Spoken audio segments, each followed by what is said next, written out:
Bom dia pessoal, tudo bem?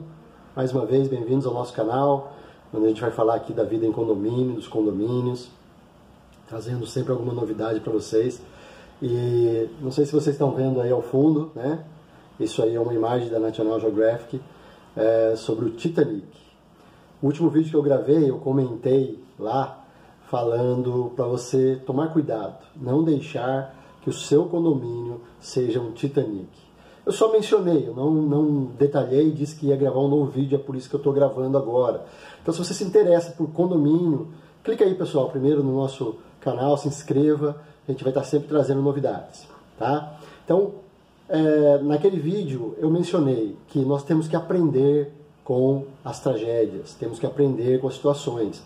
E eu gravei aqueles vídeos por causa daquelas situações, morreram pessoas no Chile por causa de vazamento de gás, teve aquele caso daquela mulher que jogou a sua filha pela janela, supostamente com surto. E recentemente teve um outro caso em Campos do Jordão, que um pai e uma filha de 9 anos também morreram por problemas de gás. Então, pessoal, tragédia em condomínio sempre dá avisos, tá? E por que eu comparei, né, e vou comparar aqui nesse vídeo, a questão dos condomínios ao Titanic? Se você assistiu o filme, né, de 1997, né, do James Cameron, e lá com o Jack e a Rose, né, toda aquela história de amor, você vai pensar que foi uma tragédia, uma fatalidade, por acaso ele bateu num iceberg e veio afundar, tá? Mas pessoal, algum tempo atrás eu assisti um documentário chamado A Anatomia de uma Tragédia, sobre o Titanic. E naquele documentário, cientistas, pesquisadores, estudiosos, fizeram um levantamento de muitas coisas referentes ao condomínio, ao Titanic. E ali eles perceberam que, na verdade, não foi uma mera tragédia, né? Houve também outros fatores.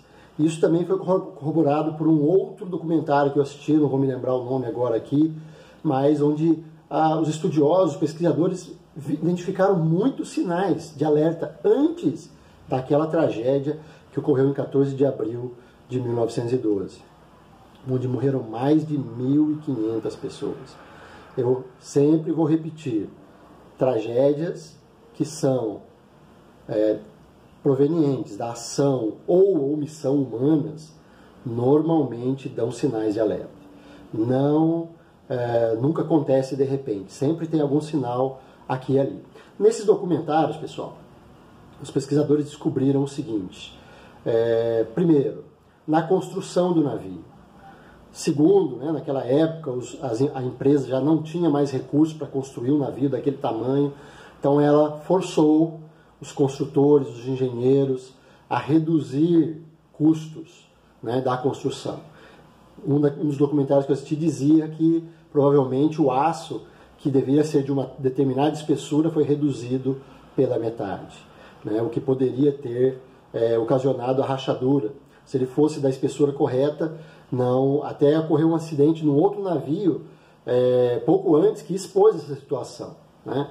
Também, poucas semanas antes, ou dias antes, não sei bem, daquela tragédia, teria pegado fogo no carvão que estava destinado então para as chaminés ali, né, a lareira, para que pudesse alimentar ali as turbinas do navio.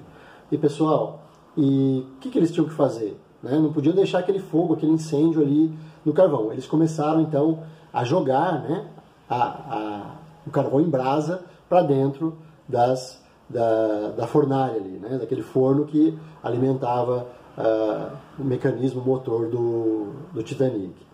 E quando então o Titanic zarpou, ele sempre foi em alta velocidade, né? Alguns diziam que a alta velocidade era porque ele precisava chegar rápido, ele não queria chegar atrasado, né?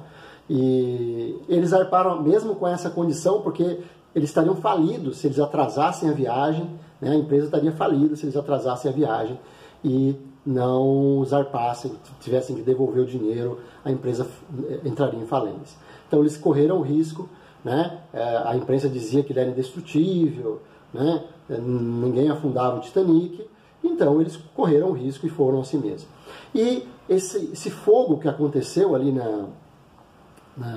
nessas repartições, né, ele ficava entre as anteparas que protegiam a água. Então isso provavelmente deve ter amolecido o aço, né? E quando a água entrou pode ter retorcido e facilitado com que a água penetrasse nos outros compartimentos e o navio afundasse de maneira tão rápida, né? Esse documentário que eu comentei da anatomia, por exemplo, tirou aquele mito de que provavelmente foi um rasgo imenso, né? Que os jornais da época diziam um rasgo de 90 metros no casco, por isso que afundou. Não, eles descobriram que foram pequenos fissuras, pequenos para o tamanho do navio, né? Ali de 4 metros e tal. Então, não foi uma coisa gigantesca que aconteceu. E esses documentários, né, mostraram ali por que ele bateu. Se ele tivesse numa velocidade adequada, ele não teria colidido com aquele impacto. Ele poderia ter feito. Mas você fala, não, mas ele estava com pressa. Não, é porque eles foram jogando carvão, então não tinha como. O motor estava girando o tempo todo. Então isso fez com que o navio tivesse sempre alta velocidade, o que fez com que ele batesse naquela velocidade no iceberg e causasse os danos que causou. Então, pessoal, eu não tenho tempo aqui, se vocês podem procurar, estão disponíveis aí no YouTube, não é? Mas o que eu quero dizer tá? Sinais de alerta. Toda tragédia dá sinais de alerta. Né? O Titanic, segundo esses documentários, recebeu 14 avisos de icebergs naquela região. E ele ignorou, ele estava em alto, sabe, o capitão, né, já experiente, parece até que ia se aposentar. Será que ele resolveu ir a toda velocidade, mesmo correndo esse risco, mesmo com 14 alertas? Não é crível, né? Não é crível. Então, pessoal, o que eu quero dizer com isso, né, não quero me alongar muito aqui no vídeo, mas dizer que tudo tem sinal de alerta. Então, no seu condomínio, você tem que ficar atento. Quando aparecer alguma coisa que você vê, alguma fissura, alguma coisa, avise o conselho, anote no livro de ocorrência, porque assim a administração do condomínio vai ter que tomar providência, vai ter que te dar uma resposta, né? Não espere acontecer as tragédias. Eu tive num condomínio há um ano passado, ou um ano retrasado, em que a síndica nos mostrou lá a área de salão de festa. Pessoal, tinha uma fissura na parede, que sabe o que o pessoal fazia? Eles escreviam, né, os condôminos escreviam, né? Em 2016, tantos centímetros, em 2017, tantos centímetros. Eu falei, gente, isso aqui pode cair. A síndica falou, não, já chamaram o engenheiro, não é assim. Eu falei, gente, tragédia acontece, dá sinais. Você vai deixar aqui, ele vai ficar esperando, né? Se acontecer alguma coisa, uma bala, uma explosão, o prédio vai desabar. Então não pode deixar passar desapercebido esses sinais, né? Tem que ficar atento. Se você é condômino, você é do conselho ou não anote no livro de ocorrência, avise o síndico, mande um e-mail para a administradora, porque sempre dá sinais de alerta. Nós tivemos vários casos aqui eu moro aqui em Vila Velha, né? Em Vitória teve uma área toda de lazer que desabou. Será que ali não deu nenhum sinal de alerta? Será que ninguém viu? Foi da noite para o dia? Eu tendo a não acreditar nisso. Eu tendo a ver que havia alguma fissura, alguma coisa, porque é muito difícil que essas coisas aconteçam da noite para o dia. Tá, pessoal? Então, não deixe o seu condomínio ser um Titanic. Tá? Se você viu rachadura, fissura, fique no pé da administração. Se você é síndico, né? Eu sei que você tem a meta ali de diminuir custos, né? Mas custos não é sinal de, né, deixar a coisa acontecer. Não é por isso, né? Então, corre atrás, conversa com o conselho, se preciso for, contrata um engenheiro. As pessoas vão entender que você está tomando, né, toda a cautela, né? Eu sempre digo, o síndico é mandatário, né? E mandatário tem que se cercar de toda a cautela, ele tem que exercer o mandato com toda a diligência possível, de acordo com o Código Civil, né? Então não deixe a coisa demorar muito. Pessoal, esse assunto a gente vai tentar desenvolver mais conforme as coisas vão aparecendo, tá? Repito, se você puder aí curtir o nosso vídeo, se inscrever no nosso canal, a gente vai estar sempre trazendo novidades, né? Para que você possa estar sempre atento às novidades, aos assuntos que se referem aos condomínios, e você possa então poder ter uma boa convivência. Eu acredito sim que todo condomínio pode ser um lar docilar. O condomínio não tem que ser um lugar